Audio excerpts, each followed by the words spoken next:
American actress na si Kaylee Hottle nasawi sa edad na 18 matapos ang isang car accident. Samantala, American YouTube superstar at online content creator na si Mr. Beast ikinasal na. Yan ang ulat showbiz ni Jana Madrid. Opisyal ng mag-asawa ang sikat na YouTuber na si Jimmy Donaldson o mas kilala bilang Mr. Beast at ang longtime partner niyang si Thea Boysen. Ibinahagi ng bagong kasal sa Instagram ang ilang larawan mula sa kanilang intimate beach wedding.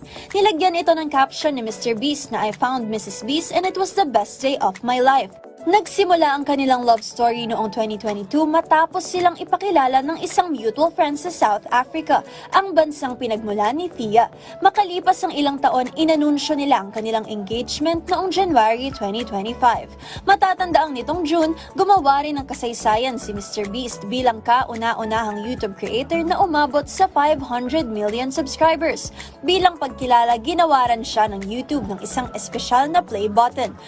Pumanaw na ang 18-year-old hearing-impaired actress na si Kaylee Hottle na nakilala sa kanyang mga pagganap sa dalawang pelikula ng Godzilla matapos masangkot sa isang car accident sa Maryland, US noong madaling araw ng Martes.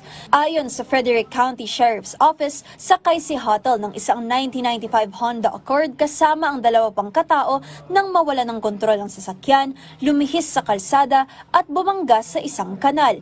Pinaniniwala ang naging sanhi ng aksidente ang sobrang bilis na pagmamaneho, bagaman patuloy pa rin ang investigasyon ng mga otoridad. Naitakbo pa sa ospital si Hottle ngunit kalaunan ay idineklarang binawian ng buhay. Nagtamo naman ng mga pinsala ang 19-year-old na driver habang tumanggi sa gamutan ng isa pang pasahero. Ang malungkot na balita ay unang ibinahagi ng kanyang amang si Joshua Hottle sa pamamagitan ng isang emosyonal na video sa Facebook gamit ang American Sign Language o ASL. Noong 2024, hinirang si Hottle bilang nominado sa Saturn Awards para sa Best Performance by a Younger Actor. Abangan muli ang aming entertainment stories, Jana Madrid, para sa Ulat Showbiz.